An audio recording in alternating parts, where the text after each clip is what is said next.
Hello people, welcome to this beautiful garden in Wales that's on this property, this ancient Airbnb I'm staying at, or I'm working at, with Worldpackers. I'm staying here for free, guys. It's amazing, it's like a castle. Beautiful garden. Look guys, I'll be honest. I'm concussed, I'm injured. Look, see this in my eyes? See the black eyes? Got in a bar fight. Guy said that America wasn't the greatest country on the goddamn planet, and I had to really give him some American muscle and steel, you know? No, that did not happen. I'm working on this B&B, like I said, being a little Consuela. I'm like their cleaning lady. I clean the rooms between guests. And like I said, this place was made in the 1500s, so the doorways are very short. I am very tall. And I just cracked my head on one of the doorways. So, had to take the L. I'm out of commission for the next 2 or 3 days. I can't do anything. Which is a real shame, because it's the weekend and we're in this beautiful country on this beautiful day. And I'm just here. But no worries, no worries. Today we have another great podcast episode. I am a huge fan of this episode. Today we sat down with our friend John. He was working on our moto farm in Ireland with all those old guys riding their bikes across Europe. This guy is a legend. He's been traveling non-stop for like the last 35, 40 years. Absolutely mad, man. He rode his bike across the world already once. And now he's about to complete his second trip around the world, this time on a motorcycle. The man's a nut job. He rode his bike all the way from Alaska to the southern tip of Argentina many, many moons ago. He's worked on ski slopes in Europe for years. Like I think he worked in Germany for like 3 years on this one little ski slope. And he's been to a lot of like off the beaten track places. Like he went to Berlin right after the Berlin Wall came down. Like I think it was like 91 or 92 or I can't remember what year. I'm not the best with history, but he went right after that. Where else? He went to Colombia in like the early 2000s before it was any kind of a trendy spot to go. It was actually still quite dangerous. I don't want to give away his stories. He's got some amazing stories. And then we kind of end the podcast with him expressing maybe potentially some regret about the travel he's done. I don't want to speak for the man. I'll let the episode speak for itself. Anyways, guys, hope you enjoy the episode. Remember, please support me on Patreon. I'm trying to make a trip from Ireland to Japan, and I have very little money, so any bit would help. Thanks very much. I'll post a link in the bio, and let's get to it. Hope you enjoy. Yeah, it's usually like, you know what Patreon is? Patreon? It's like a subscription service. Oh. So like people will pay by the month for like exclusive videos and stuff. Okay. But yeah. How long have you been traveling, dude? Since 1983. Damn. So whatever that adds up to be. Almost 40 years. Yeah. How old were you when you left originally? I left the United States there in 1983, so let's see, what am I, 67? Oh, I'll be 68 this summer. And I have to use some math to figure that out. I think I was like about 30. 29, I think, when I left. Wow. If I remember right. Moved to Garmisch, Germany, became a ski instructor, and then started bike touring. Nice. How long were you in Germany for before you left there? 6 years. Jesus, bro. Why did you leave in the first place? Taught skiing in the winter, and then I started bike touring in the summer just locally and got to like it, and I just kind of kept going further and further, and it got to a point where I just had to quit work to go around the world. Nice. Or just to go all through Europe. So you're able to save money when you worked on the slopes? A little bit, but I ended up getting a good summer job for a couple summers there working as a sports director, and that helped save some money. Nice, bro. Why did you leave in the first place? To go bike touring. I just started falling in love with it. No, the U.S.? Oh, the U.S. Yeah. I had a friend that was already over there in Germany teaching skiing. He said, come on over. And I was getting a little, I'd already been 4 years at Steamboat Springs. I was just starting to get a little tired and ready for a change. And the ski school director he had been in Garmisch, Germany years ago. And he kicked me out the door and says, go for it. This is your opportunity. So you worked at a ski school in, what, like Colorado? Yeah.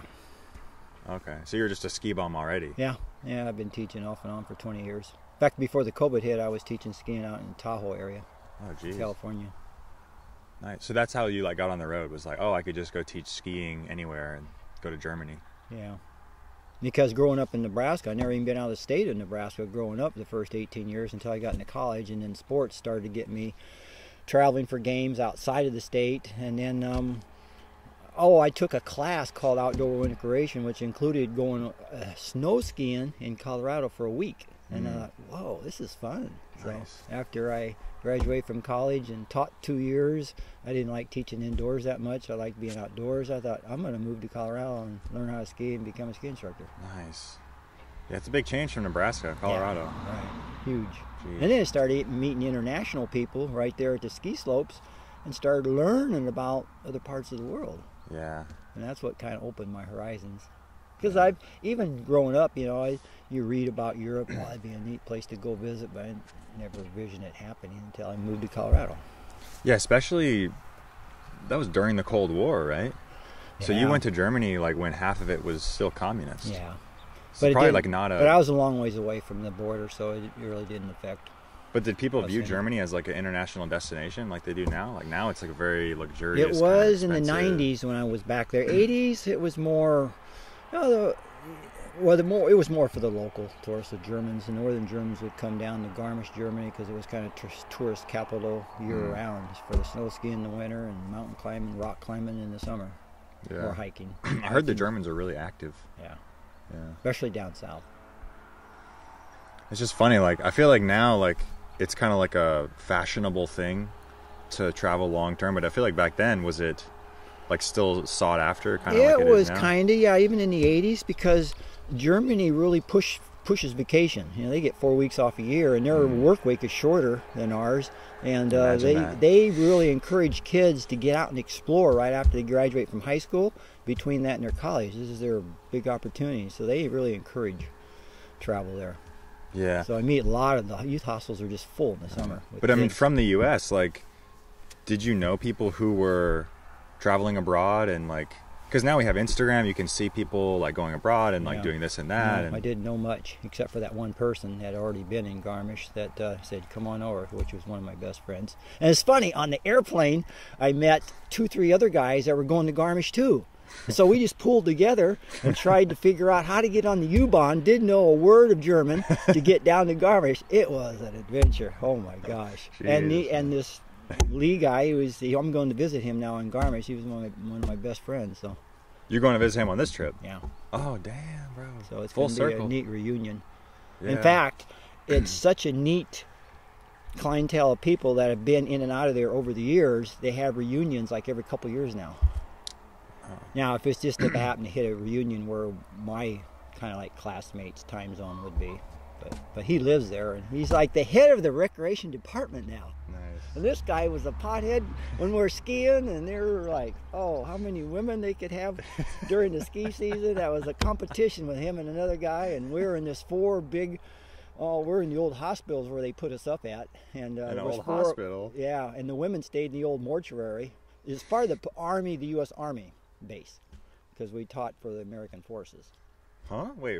American forces? Who? Yeah, because in Germany there were a lot of military in Germany back in the 80s, 70s, and 80s, and it started to filter out in the 90s because then they started closing down. But in the 80s, there was a lot of military bases, and right in Garmisch was a recreation base. It was called the Armed Forces Recreation Center, where a lot of the military people would come down and learn how to ski. That's what my job was, teaching the families how to ski. And they even had one sector where they just taught the active military how to cross-country ski, backcountry ski up in the mountains, and they'd be gone for a whole week, and it was still part of the military regime. That's like really official, actually. Mm-hmm. And you guys were just getting high, like Some of them getting were. girls, Yeah. teaching the fucking U.S. Army. Yeah. That's legendary, bro. Yeah. And the FRC is still there and it's still open, but it's really downsized because Germany doesn't have many American forces there anymore. A lot of them moved down to Italy and then over to the Middle East. And Yeah. Wow, what a contrast between like ski bums just fucking around, fucking girls, and then like the most straight edge guys on the planet, like the U.S. Army. Yeah, yeah. Wow. But the military just loved that week of skiing, just to let loose and have fun and get drunk every night. And Oh, they party too. oh yeah. And when they get their opportunity, they go all out. So they would come in late the next morning for ski lessons, Yeah, just reeking of. and they would invite us down. So we'd be right with them too. Jesus, man. And then it was the camaraderie. Actually, we developed good friendships. I mean, still have addresses of some of the people that I taught lessons to, and we have a big ceremony party on Friday night at the end of their ski week, and it was awesome. Bro. We exchanged gifts. And, Legendary. yeah. I just want to make sure this is recording. Oh yeah, it's good. No, I heard like I know guys out in Utah and Colorado and stuff, like I think the ski bum thing is like kind of catching on. It's like pretty popular. That's been that way for decades. I mean, even more so in the old days. Yeah, I was telling you, I think I know a guy, or I've heard of opportunities like on ski slopes where you can do what we're doing here, basically like you volunteer and then you just stay for free. Do they have that over here, overseas too? I'm not really the guy to ask. I'm gonna look honestly. into it. Yeah, I think they let you ski for free. Good. Yeah, it's just like Good. bring your own equipment. Well, and- if you're employed, you get to ski for free. Yeah. And if you volunteer, you get a pass. Oh, okay. Now we do too in America. That's sick, bro. That's the only way we can afford it. Our low-income people. Ski You bums. have to work. And there's all kinds of jobs. I mean, a foreigner, they invite a lot of foreigners because there's not enough Americans working some of the like ski lift operators and working on the snow making and stuff like that. They need people. Nice. And the hotels and the Yeah, restaurants. it's a huge They're just infrastructure. Huge. Yeah. I mean, they hire hundreds of people. Didn't you say you worked for the Olympic Committee in Salt Lake City? Yeah. That Wow. was quite an experience. I always dreamed about going to Olympics and just to see it. And 2002, I had an opportunity. You know what? I am going to go out to Utah and get me a job. I thought it was just going to be a volunteer job because they hire hundreds of people to help out with all the events and build up to it. And I heard about a job opening on the Nordic ski jump. That's a long jump on Nordic skis. And I went there and applied, and they hired me right on the spot. And I had a full-time job for the whole winter and getting paid to watch the Olympics. It's awesome. So you designed the slope? Yeah, we prepared it. Yeah. Oh, very cool. I mean, the ramps are already there because they use them in the summer now too. They have this grass where they can actually slide off in the summer and train too, and they go into the water. Oh. So you just pack the snow on top and made it smooth. That's basically what we do, and make That's the tracks. sick, bro. And the tracks really they have machine made now, and then with the landing. But in the winter when it snows, it's just a lot of labor, a lot of hand labor, a lot of scooping. And with your resume, I'm sure they're like, yeah, we got to get this guy. And well, I wasn't a Nordic ski jumper, but I have worked on snow before with the Alpine and setting gates, and used to race a little bit. So Yeah. Nice. and there was a little bit of a connection. There was another guy that had me from Steamboat, and so he didn't know me directly, but he knew somebody that I knew. So Connections, baby. yeah, Nice, dude. yeah, because that's right. Because in Steamboat Springs, there's some Nordic ski jumps there, and I've worked down there before. Yeah. So. It's cool when you can like turn like being a ski bum, like practically homeless, into like a official Yeah. Olympic job. That's pretty amazing. I've been thinking about trying to find a Summer Olympics to go to and work, and I missed out on the Atlanta Summer Olympics because I was overseas traveling at that time, and I could have got on with the baseball maintenance because one of my teammates from college was running that. He was actually the manager of the grooming the ball fields for the Olympic Dude. team. I thought, darn, Well, there's more Olympics. I mean, Hell yeah, the there's last a- one was in what, China? something like that, or Korea, or China, or something yeah. like that. Yeah, you could do it still. You might Yeah. not have the same connections, but Yeah, yeah, you got a hell of a resume. thank you. So after Germany, where did you go? You were there for That's- 6 years. Yeah, well, let's see, that first time around, I was 6 years total because I worked at another nearby base called Bad Aibling, which was a communications base. But after those 6 years, and really, a friend of mine, were pumping iron one day, and he'd already been around the world once on a bicycle, and he says, and we were going, I was on the bench, and he goes to me, "You're going to be my next partner around the world." And I thought he was crazy. But he planted a seed in my head, and then that's when I started taking longer bicycle trips, because it's just gorgeous in Germany, just going out and biking the back roads, just like here in Ireland. And after those 6 years, it's time to go. I got to just go for it. I can't wait for anybody, because that guy had already been long gone. Oh, he left without you. Yeah, because he left. This was like in the early stages. It wasn't like at the end of the 6 years. It was like only like Right. 2 years. So you didn't I'd do been this as here. like a long-term I hadn't planned it. thing. You were like, No. I'm just gonna go to Germany for a few years and then come home. Like Well, I that? was gonna travel the countries of Western Europe and then finish, and then I didn't know if I was going back to work or go back to the U.S. But then I started meeting other people from down under, from Australia, New Zealand. They gave me Down their under. addresses. You got to come down and visit us. So Wow. it turned into a year. So I did all the countries. I biked from basically. Well, I started in Garmisch, Germany, and Austria, and Switzerland, and went all the way up to Scandinavia and crossed over all those 3 countries, and then headed all the way down to Italy. Switched over to Yugoslavia at that time, and then all the way down to Greece. I had an invite for Thanksgiving dinner I had to make. So Thanksgiving in Greece? yeah, it was it was actually a Greek family, but they had worked for the American military. There's a little military base down there in Greece too. So they invited me in to rest up a little bit before I headed down to Southeast Asia, and I went to an island called Koh Samui in Thailand. Yeah, it's famous now. Is it? Oh yeah, there's a huge party there. Okay. It's called the full moon party. It's like every full moon they have this huge some of my festival. friends they had bungalows there. And in fact, one family, or a couple, bought a bungalow there. And they said, you got to come down here for Christmas and New Year's. This is great. Everybody meets there. And So you it goes biked- like this festival, then it just grew. Yeah, well, I mean, dude, Thailand is a huge backpacker spot now. Like drugs, like alcohol, girls. Like it's a huge party place for Western tourists. Yeah. So you biked from Northern I Europe landed, to... but from Greece, I flew to, I yeah. actually flew to India, to Bangladesh, down to Bangkok. Yeah. But my bike disappeared, and it never. You flew it over. I was going to fly it with me. I thought it was going to be loaded on the Athens, or the plane in Athens, Greece. Yeah. But when I got down to Bangkok, it didn't show up. And uh-oh. Well, actually, I even checked in Bangladesh. I don't know why, but I went down. Oh, I had to switch planes there, so I figured I need to get my bike, and then I need to make sure manually it gets loaded on the next plane. I go down there underneath there, the airport, and it's a huge pile of luggage. You just throw it in a pile. I thought if my bicycle's under there, It's I'll fucked. never find it. Yeah. Oh my gosh. And I looked, and there were some other bikes around the perimeter, and mine wasn't there. And then I had to catch the flight, so I went on down to Bangkok, filed a report for it. And 10 days later, it was found. Air India shipped it down for me, and I thought my trip was over. Nice. And So then you just continued biking So then I there. biked from Bangkok, of course, Koh Samui, and after that all the way down to Singapore, and then flew to New Zealand and Australia while I was summer down there. That was my goal. Nice. So then you made it all the way across the world on that one trip.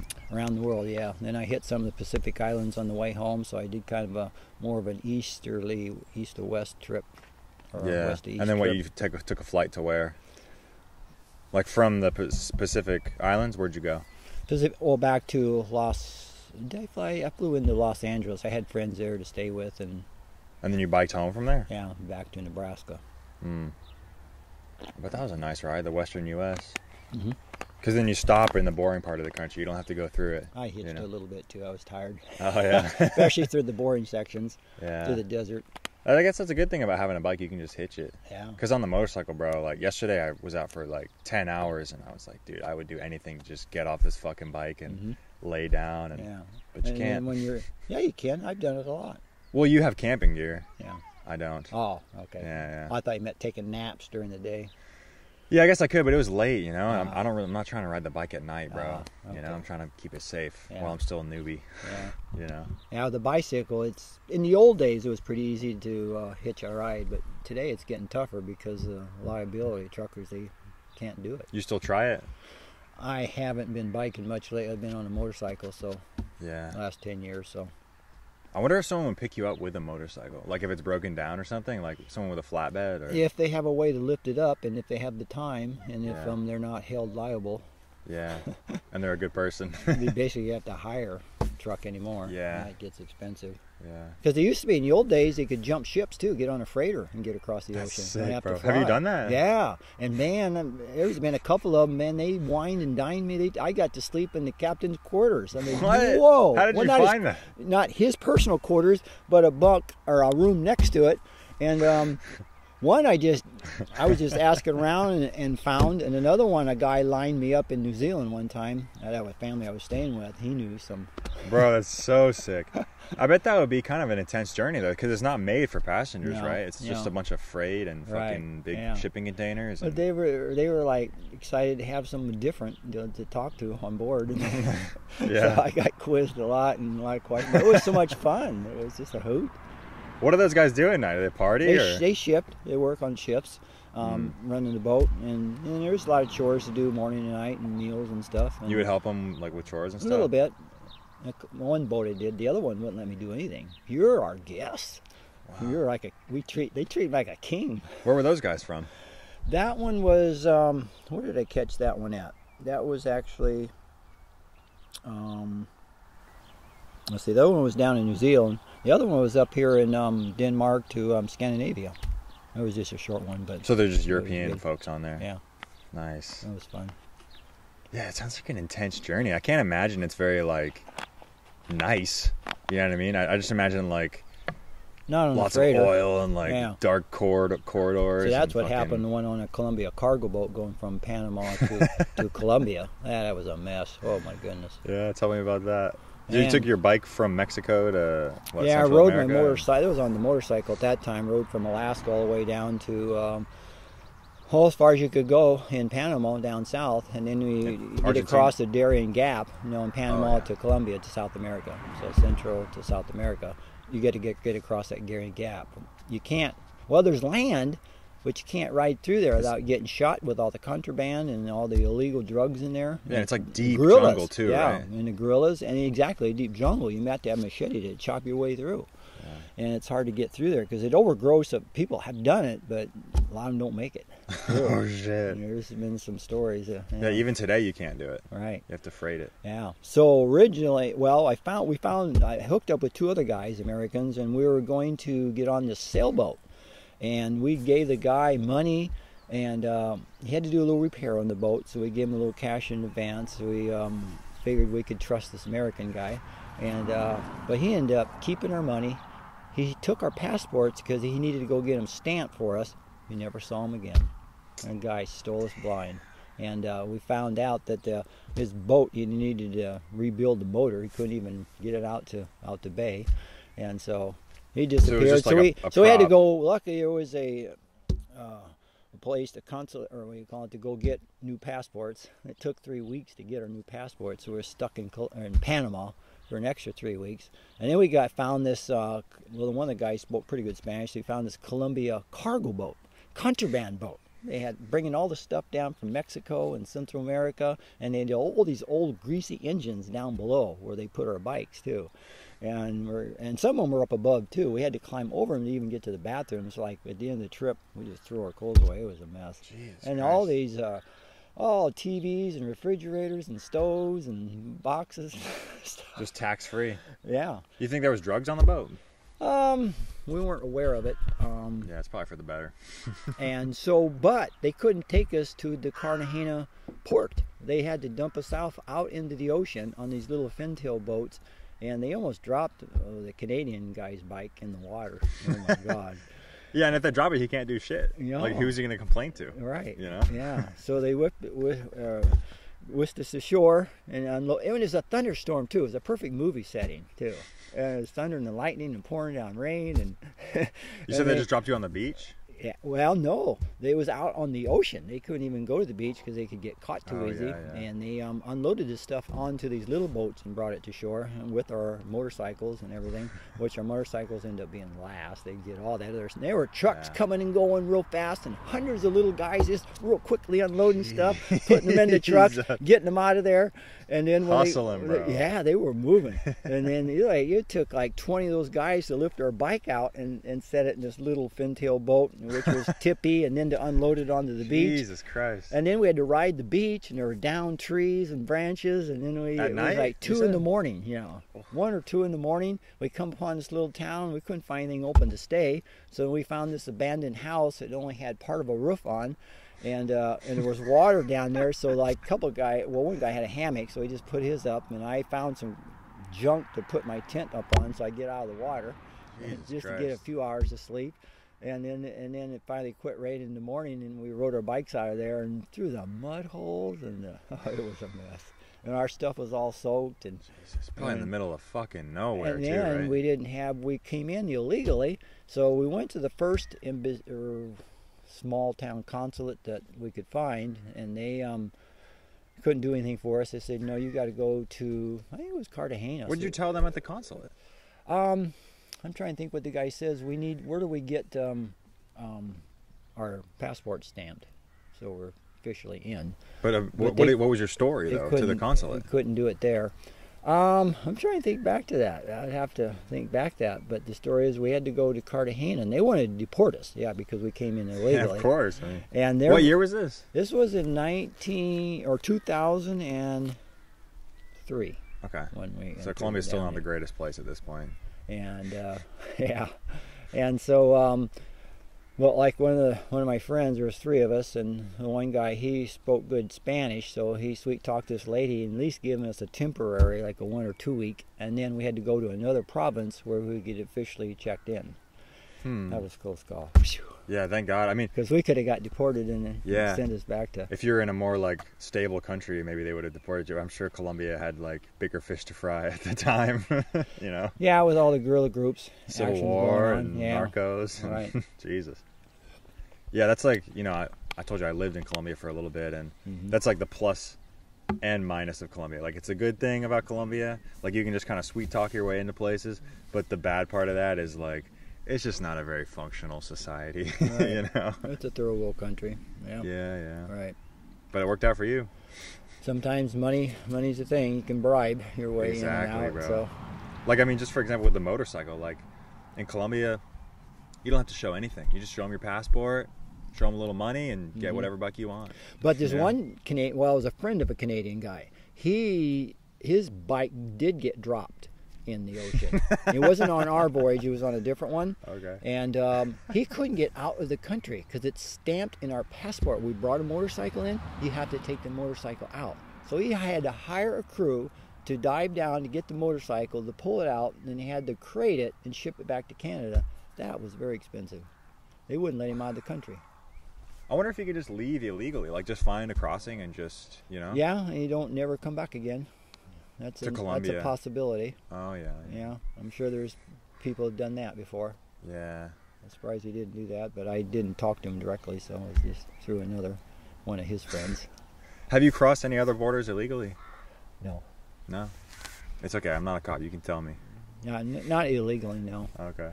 I imagine, I go to the official border crossing and... Right, so that was just the one time that you broke the law. And going to Colombia, Yeah. Dude, even when I was in Montana, it was during COVID, I was in Glacier National Park, you know how it borders the Canadian border. And, the Canada was really strict about COVID. This was like fall of 2020.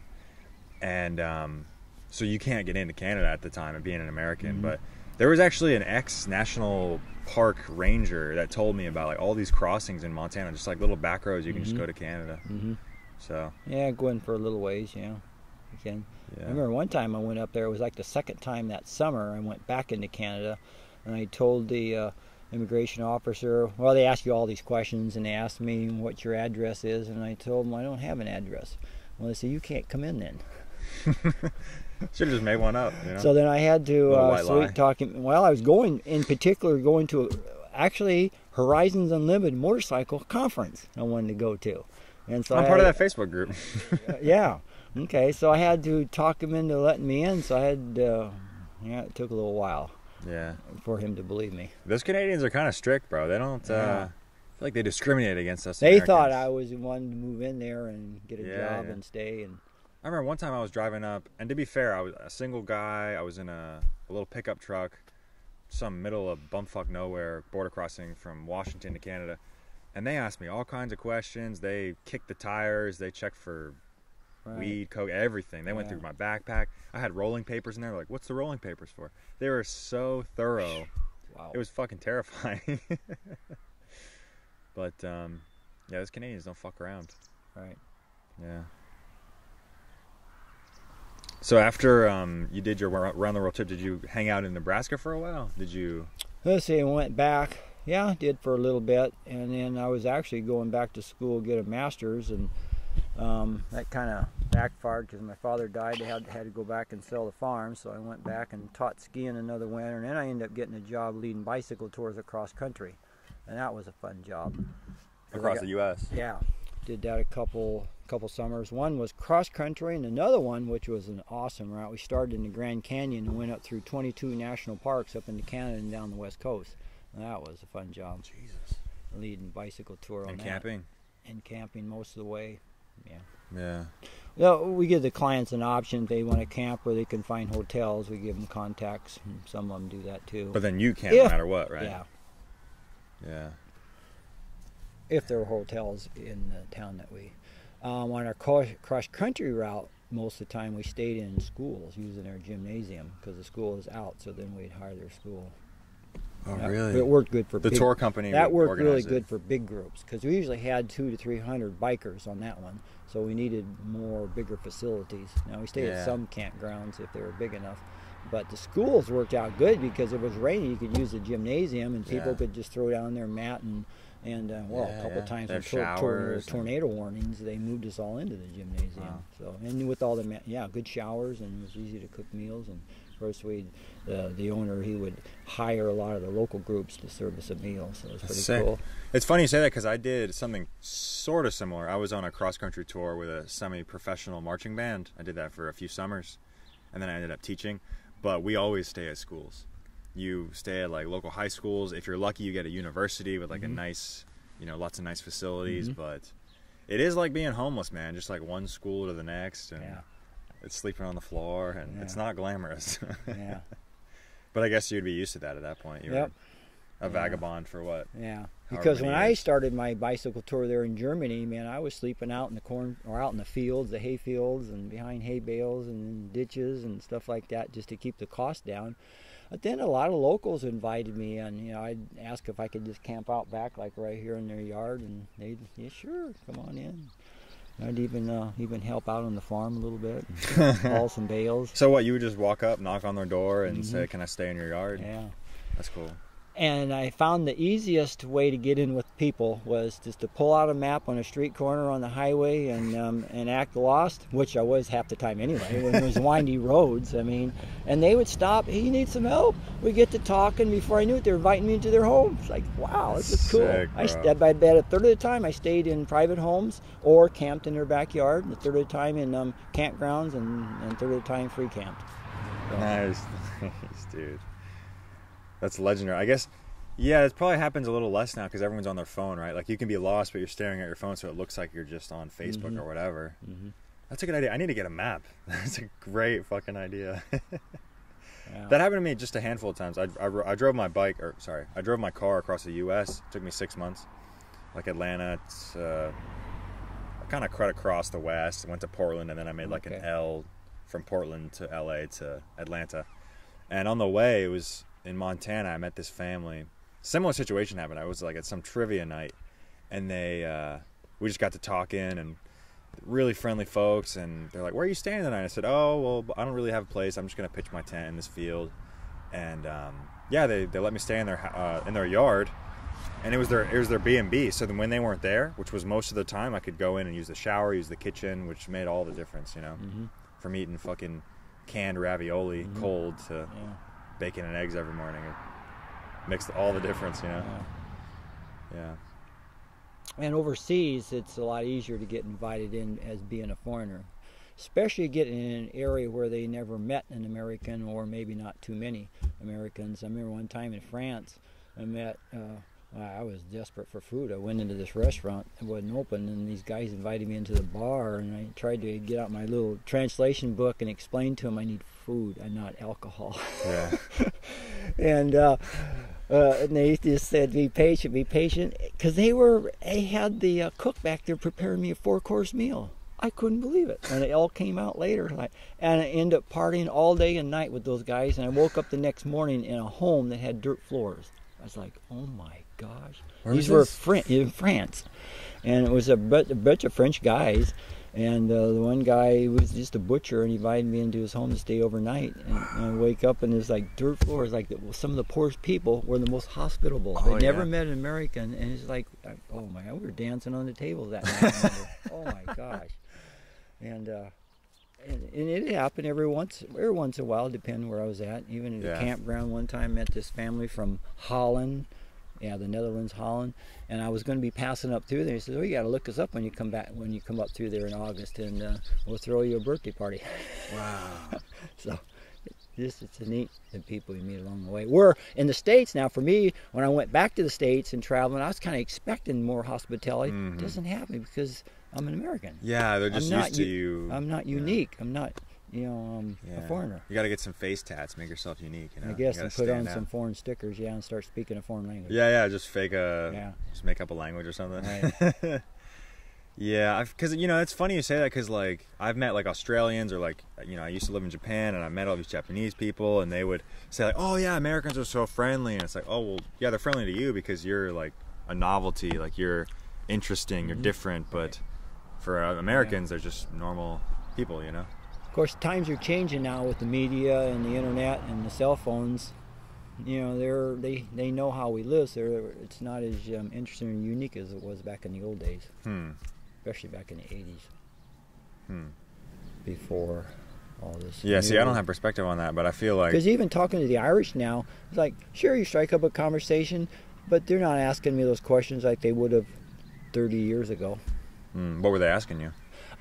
Back then, everything, and from, oh wow, American, we want to hear about what America's like living in, and et cetera, et cetera. Where now with TV and everything they know.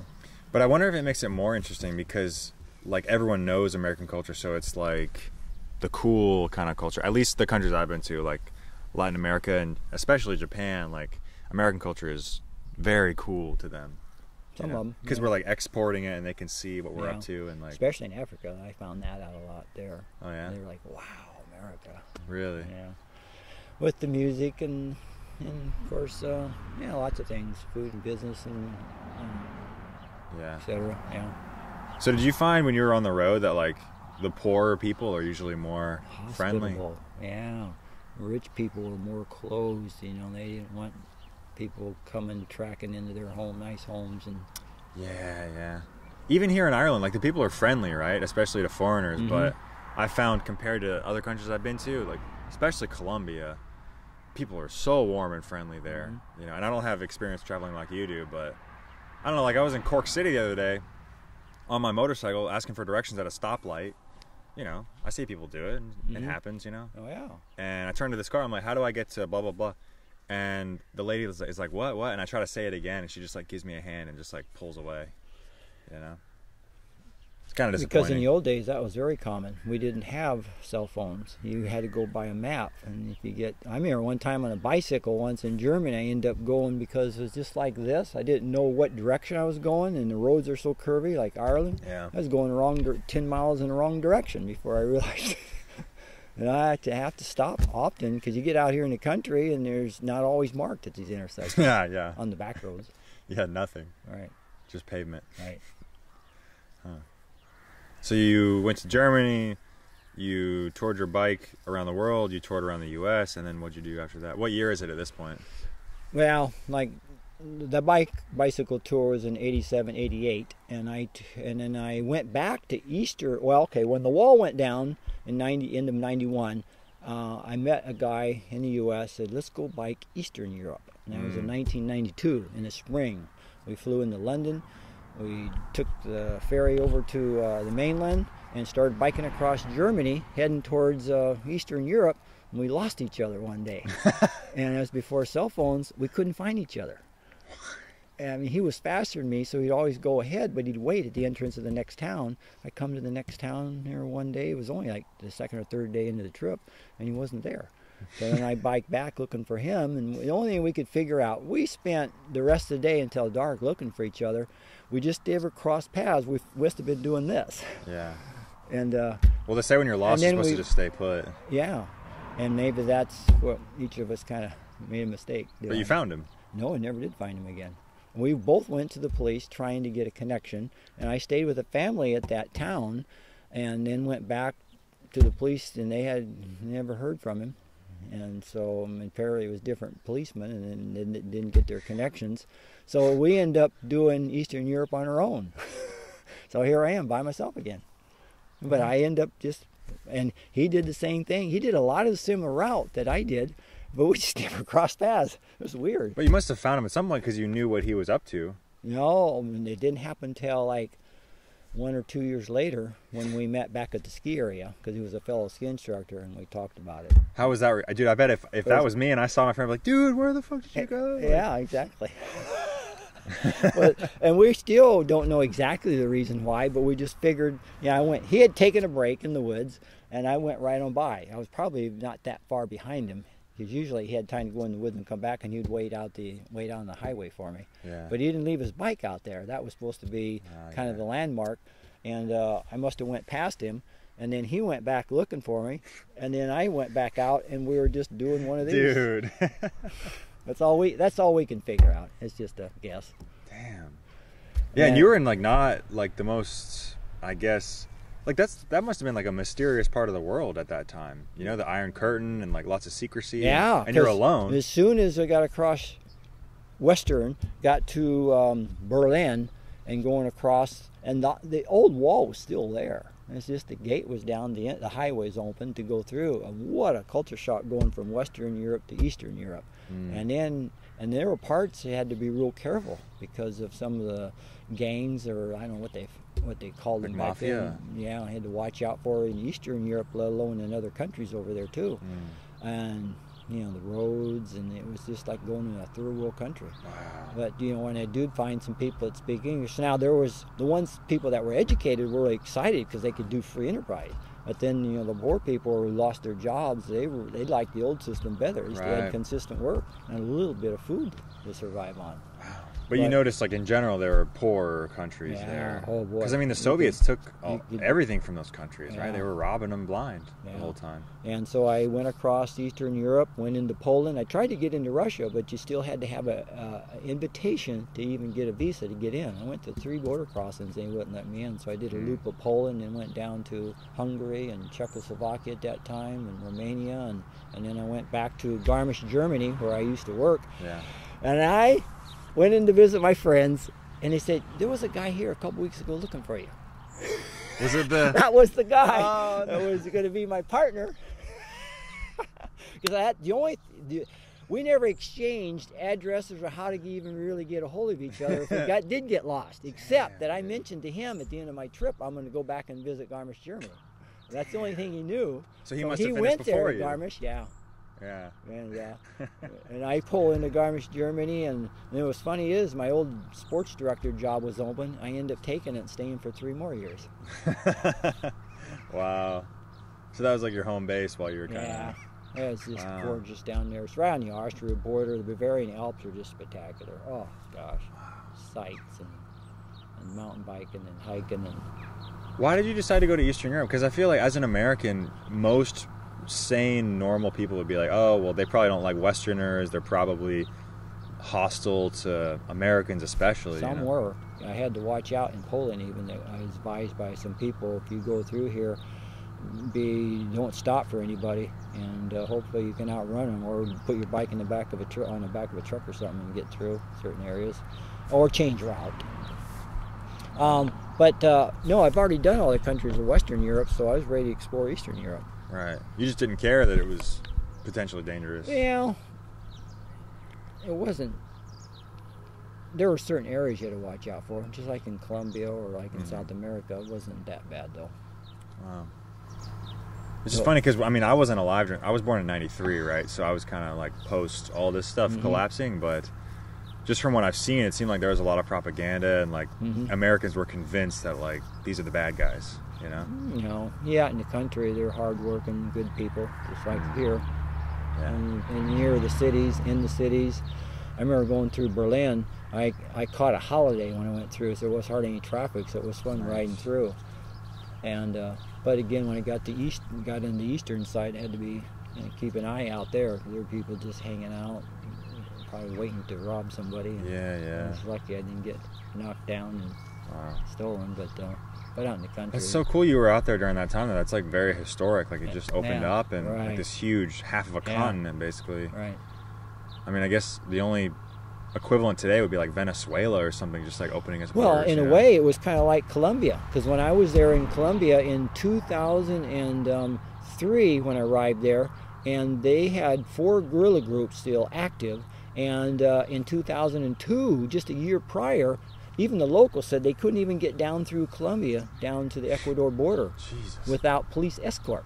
So, and the president, I think it was brother got killed by a guerrilla, so he was ticked off, and he was hiring anybody that wanted to work for for their military, and they were lining up the military every couple miles along the principal route, so people get through. And this one Canadian guy was advised not to go through, but he says, if they're lining up military guys, I can make it through. Yeah. He was one of the first guys to ever make it through, and he emailed me, he says, do not bypass Colombia, because we were all, because the normal route was to fly your bike from Panama to Ecuador. And he said to Colombia, the people are so friendly. Oh, they're the best. Yeah, he says, don't bypass Colombia. So, Yeah, oh, they're the best. Yeah.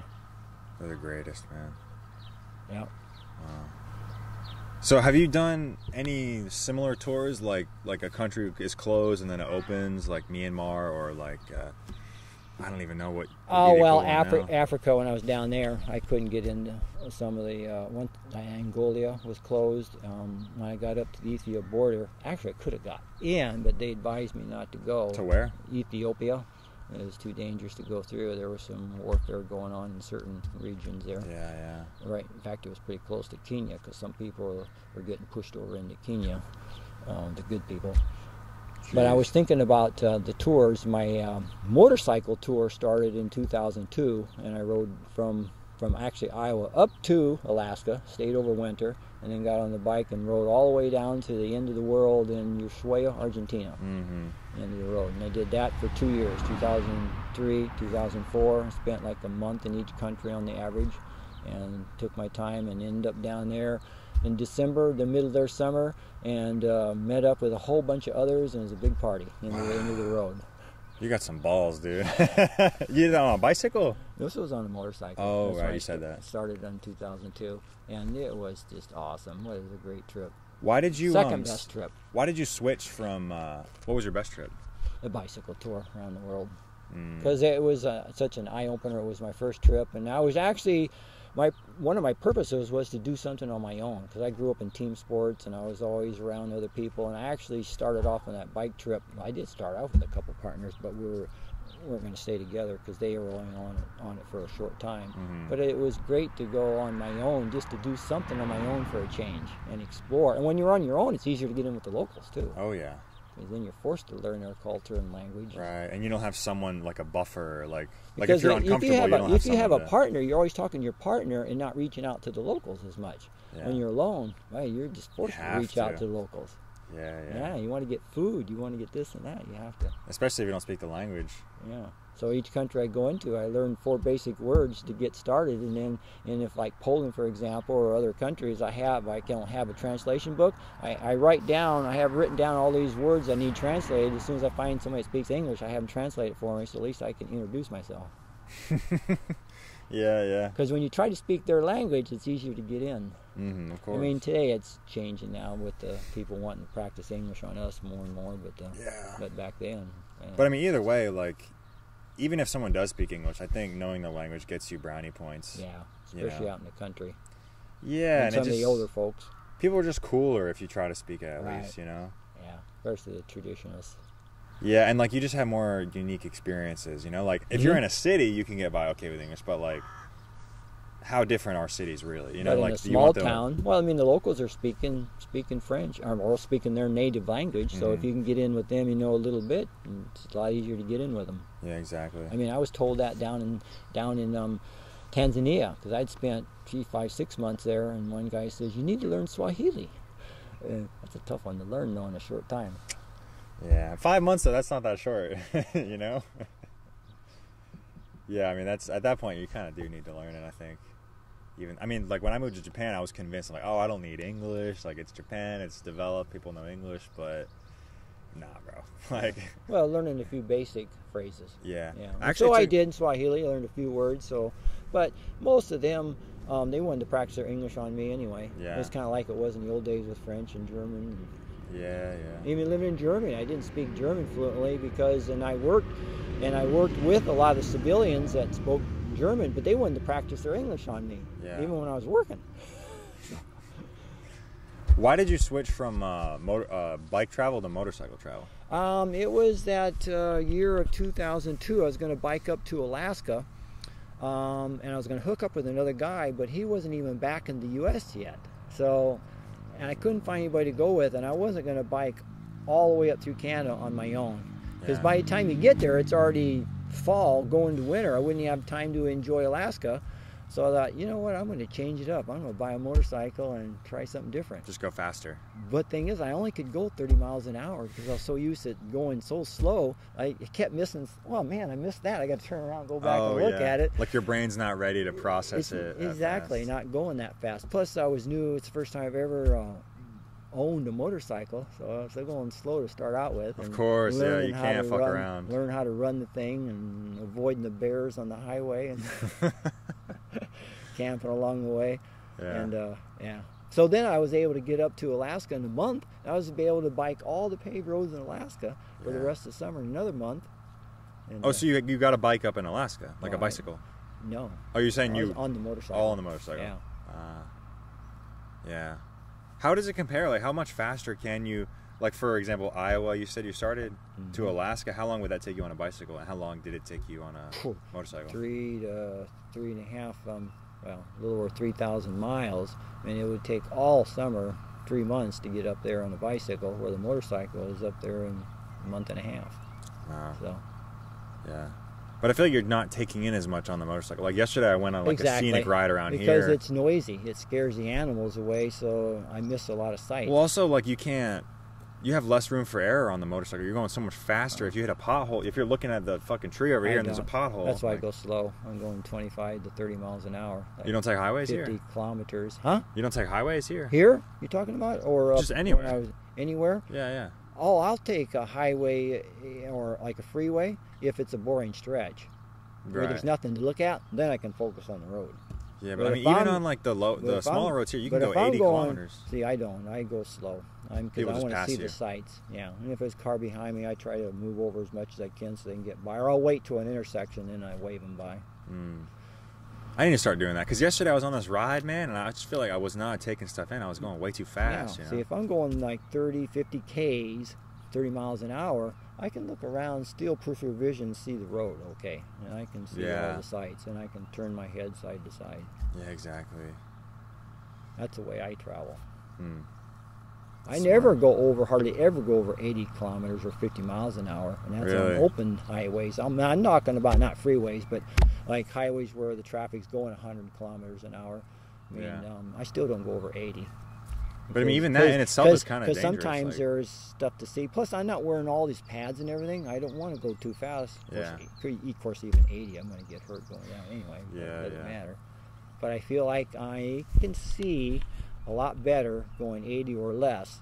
Now kilometers, 50 miles an hour or less. I can Yeah. see a lot better, and well, if I have to stop suddenly, I can do it at 50. Mhm. If I go over that, then I'm Yeah. more risky for me at my age. So have you taken a bicycle tour ever since you got the motorcycle? You started motorcycle touring? Yep, 2002. I've been doing tours ever since. Yeah, across the U.S. like 5 times, On a bicycle? crossways and up and down. I did the whole perimeter of the U.S. Yeah, bicycle and motorcycle. So you kind of like switch back and forth these days? Well, I did like again those first 10 years were by bicycle, and now the last actually almost 20 years now. Yeah, 2022, 2002. Last 20 years been on a motorcycle. Oh, so you haven't gone back to the bicycle since? Not for touring. Free riding. If I like here, I've been riding Just for Martin's fun. bike for fun, just for exercise, Yeah. but not to tour on. Why not? Why But didn't I you would go back like the to go bike? back. I'd like to get an e-bike now. I found out e-bikes are cheaper over here because I originally wanted to buy an e-bike in the USA, but they're like $3,000-$4,000, and for that I can buy a motorcycle. A nice motorcycle. Yeah, and it's even I feel safer on the motorcycle because I can keep up with the traffic. Yeah. And but now I found out in Poland I can get one for $1,000. I thought, man, after I do my motorcycle tour, I could sell my motorcycle, get an e-bike, and then I can do, I don't know which bike trails I can get on, but like doing the Danube River, and there's certain areas that I can bike. And so have you not gone back to the bicycle just because of your age, or like why have you not switched back? Good question. Let's see. I just kind of fallen in love with the motorcycle. Yeah, what do you like about it? But I can cover distance and it's safer with the traffic, because if I get in a lot of traffic, I can just keep up with them and not have to worry about getting run over like a bicycle. Because in Argentina, my first trip was on a bicycle down there. It was on a recumbent bicycle, these laid-back bicycles with your feet up. And I was getting sideswiped so many times and almost getting hit. I put an extension out, a stick, with a flag hanging on it 3 feet out, so they had to hit that before they'd hit me, at least. Wow. And because down there it's kind of like Africa, bikers don't belong on the road. They belong off the road or up on the bank next to the fence on the other side of the ditch. Jesus. But I noticed something though, because of my recumbent. They never seen that before. It was one of the first recumbents to be in Argentina and Chile, that the truckers, once it got up to me, whoa, this is not a local guy. And it's like they were kind of, they were going so faster they couldn't slow down, so they didn't have a choice but to almost hit me. Jesus Christ. Push me right off the road. But with that extension with the flag hanging there, that helped a lot, so they would see that. And, Yeah, because they don't want to get their car messed up. yeah. You know. Well, the truckers, they don't care, but still, they didn't realize they didn't want to hit me. Wow. They didn't want to hit anybody, but Yeah. they're carrying their speed, and when there's oncoming traffic. I mean, when I was And that wind from the truck just knocks you right oh off. I guess. yeah, on a bicycle, it sucks you right in, almost underneath the wheels. My goodness, Jesus. I've had some close calls there. Yeah. So out of all the traveling you've done, you've never mentioned a car. Why do you just do bikes and motorcycles? I love bikes. I actually get car sick in a car because you can't lean into the turn. So my head is not, equilibrium's not balanced in a car. It's straight. So when you're getting jerked around in the car, a little bit, not that bad, but a little bit, just that little bit of movement, I get car sick pretty easy. I get seasick real easy too. In my older age. It never used to bother me when I was young, but on the motorcycle, I never feel motion sickness. Yeah. And a bicycle I love because you're going slower, so you really can see all the sights. So that's why the e-bike does excite me. Yeah. Because e-bike's like that nice kind of middle ground between bike and motorcycle. Yeah. You can I think it tops out at like 30 miles an hour, I've heard. The throttle ones do, yeah. But there's a limitation. You can't ride on all the bike paths over here in Europe on